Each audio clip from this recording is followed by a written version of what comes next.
দাঁড়া বামে চাপা তোমাকে ফোন দে এই তুই না দাঁড়া নাম নাম ইয়া করলি কেন চাপ দিলি কেন গাড়িতে গাড়িতে চাপ দিলি কেন তুই গাড়িতে চাপ দাস নাই গাড়িতে চাপ দাস নাই তুই গাড়িতে চাপ দাস নাই তুই ভদ্র হইলে এই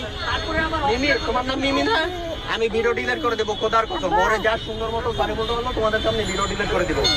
হ্যাঁ তুই ইয়া করলি কেন গাড়িতে মুছ এদিকে আয় চাপ দে এদিকে আয় এদিকে আয় এরা মুছ মুছ এই গাড়ি মুছ গাড়ি মুছ তোর এর চেয়ে ভালো দামি গাড়ি আছে না এই তোর ভুল হয়েছে তুই ভিডিওতে বল তোমার ভিডিও করি নাই আপু তোমার ভিডিও করি নাই ঠিক আছে তোমার ভিডিও করি আমি তোমার ফ্যান সত্যি কথা ভিডিও ভাইরাল করবো না ভিডিও ভাইরাল করবো না ও তুই সরি বল তুই যাওয়ার সময় এরকম তেরামি করে তাকাইলি কেন চশমা ধরছি তুই ছ্যাপ দিলি কেন এই বেটা তুই ছ্যাপ দিলি কেন এই জায়গায় ছ্যাপ দিলি কেন এই জায়গায় ছ্যাপ দিলি কেন